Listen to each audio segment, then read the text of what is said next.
Y'all are just booing the truth? Y'all the ones with bad taste. Think about it, for what, the past 6 months, y'all have been elevating this trash rapper Kendrick Lamar? Yeah, boo him. We think he sucks too. Boo him. Yes, yes. Boo him. So you're not mad at us, you're mad at Kendrick Lamar because Drake won the beef, right?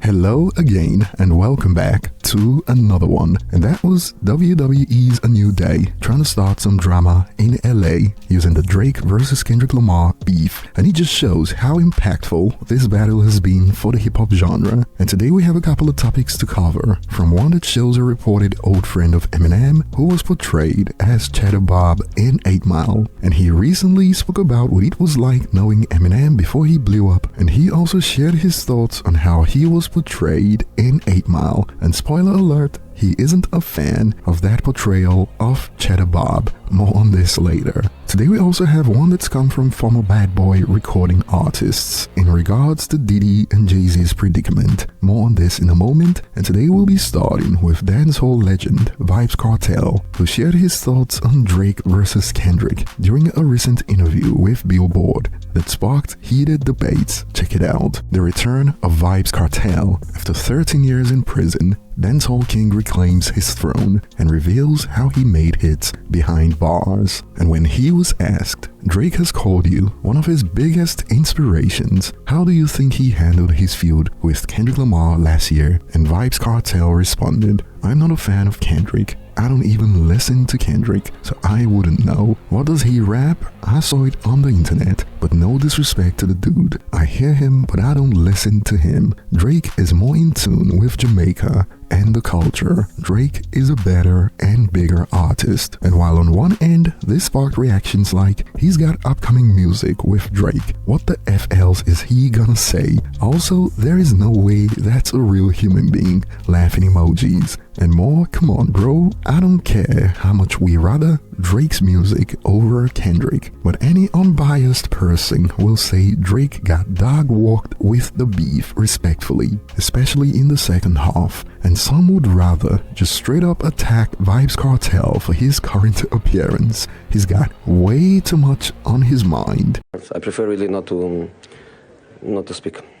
If I speak, I am in big trouble. And we got takes that would make the likes of El Jamar pop a blood vessel, as when a user shot down Vybz with, what does being in tune with Jamaican culture have to do with hip-hop in the United States? A user reacted with this divisive take. Jamaicans started hip-hop out of dancehall in New York. Dude, y'all really don't know the origin of ish, huh? Why do you think using literary devices is so big in hip-hop? It is all dancehall and Jamaican and Puerto Rican culture. Labels make big artists pay homage if you don't realize.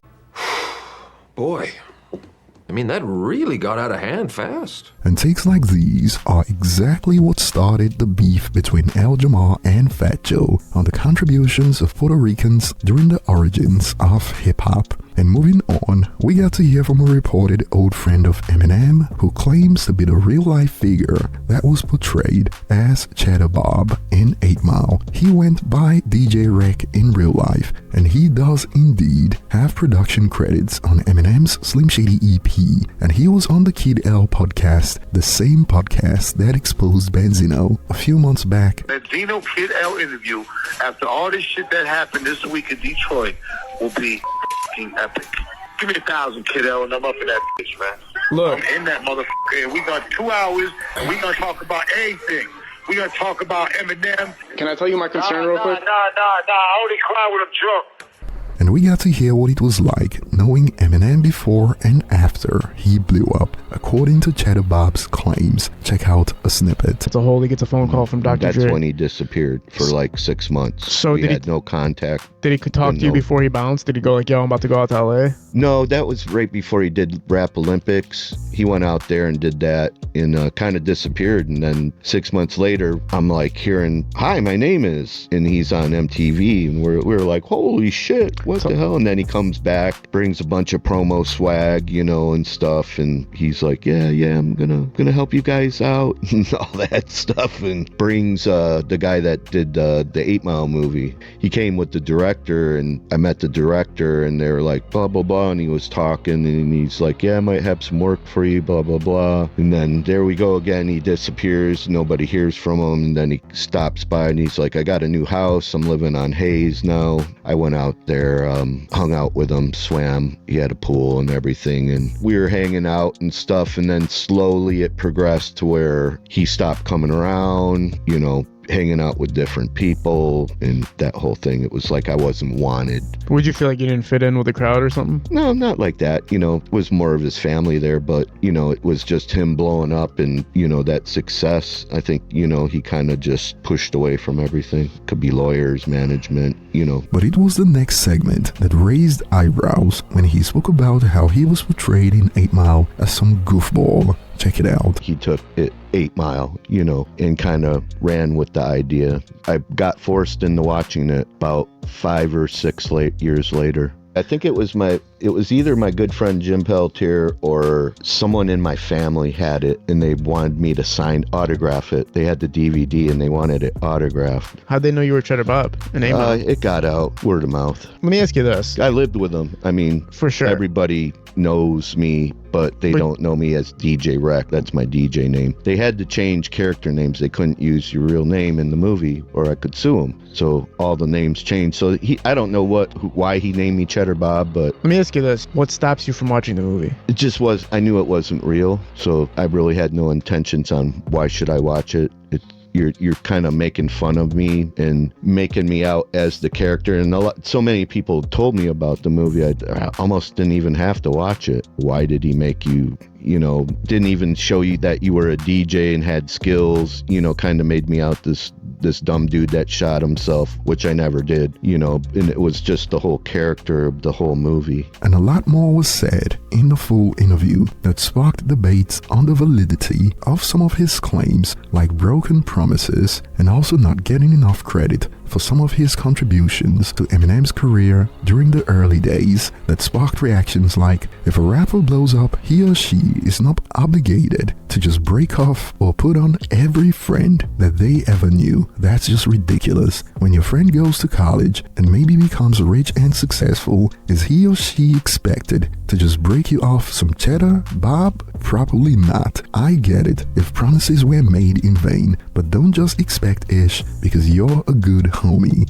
And on this note on success, some have added, just your classic example of I blew up and became a multi-millionaire while the people I grew up with struggle in life. However, when it comes to his issues of how Cheddar Bob was portrayed, some have reacted with takes like, I get it, but 8 Mile is just a movie. The main character isn't even called Marshall, lol. It is a fictional movie loosely based on M's come up in Detroit, but was never a biography, so you can't blame the inaccuracies on M. He just made a movie that someone wrote for him to star in, loosely based on a fraction of his come up. Respect. And moving on to the case about Diddy and also Jay-Z being accused recently, we got to hear from former Bad Boy artist Mark, who pretty much insinuated that people shouldn't feel sorry for the moguls because of what they've done in the past to other people that they could have helped. Check out a snippet. I'm finna start speaking, and the only thing I hate is when I be speaking and people be acting like they ain't listening and they can't hear and they don't understand like what they want to hear or what they need to know and stuff like that.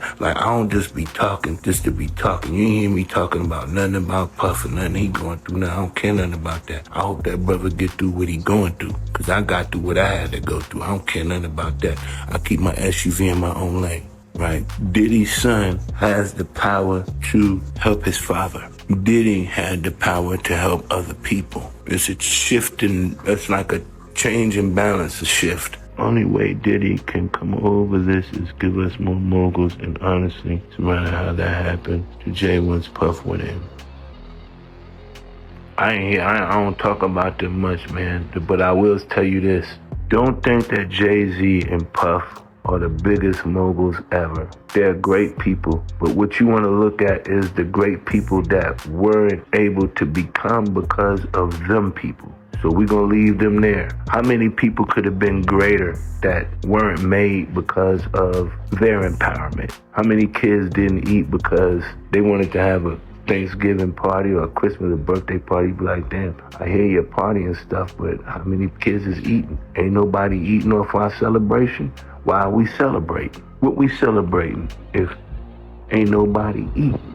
Y'all ain't got it. And don't nobody pick up the phone and call me. Jay-Z knows my name, Mark Curry. I ain't never talked, he ain't never picked up the phone and say, hey, Mark, man, I understand you going through some things, you know, as part of the industry fellow or somebody who been there with you all the time. What can we do to possibly make sure that you straight? You don't think they do? They don't do that. These niggas is crazy. They crazy. That's why they going through what they going through. Because you know why? You do not do God's children like that. And this sparked reactions like, he's right. They gatekept and overstayed their time. Because how are you nearly 60 and still in the way? And when he spoke about how there are people who could have been great if not for the moguls like Jay and Diddy, it got me thinking about how 50 Cent wouldn't have been at the Super Bowl if Jay-Z got his way. Perhaps Mark Curry is talking about moves like that happens behind the scenes. However, some have fired back with, so you're mad they didn't help you? I hate entitled dudes. Hate them. And we got more from another former bad boy artist, this time from Chopper, and he believes there's more at play when it comes to Diddy's predicament, while he also warned dudes who have got money to fly in IG models and all that. Check out a snippet from Art of Dialogue. Young men out here,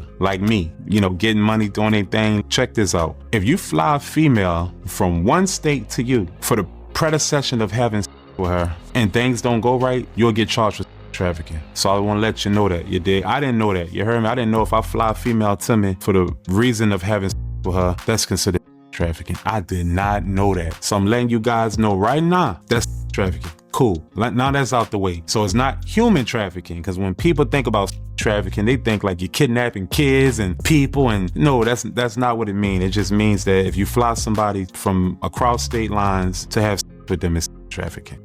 So when people josing, be josing and laughing about him having 1,000 Earl bottles and baby Earl bottles and all that, so what? That's his personal space. I'm not taking up for the man because he didn't do 100% right by me. I'm just saying right is right and wrong is wrong. That's just my opinion. So did he do what he did to Cassie? Yes. But did he do a million other things that people are accusing him of? I think it's a money pit. And I think it's bigger than what it seems. I think it's more like the big dogs is smashing his Twin Towers. I don't really quite think it has nothing to do with what they making it. I think it's the big dogs that said, all right, enough is enough. Get him out of here. And I think that's what's going on. So Diddy's fighting a bigger juggernaut than himself. I think he bit the hand that fed him and he's paying for it, because at the end of the day, they still showing him, regardless of what, you're still a nigga. To me, I think this situation is showing him you're still a nigga. Period. Funny because that exact statement is one that was made by Vlad in the past. And if you fly a girl out for the purpose of sex, that technically is trafficking. And back on topic, this sparked debate on what constitutes as trafficking, and apparently what he was describing is legally known as the Mann Act in the United States, and apparently he's speaking from experience because he was charged with something similar, although in his case the charges were dropped eventually. And over to you guys, share your thoughts below, thanks for watching, and see you on the next one.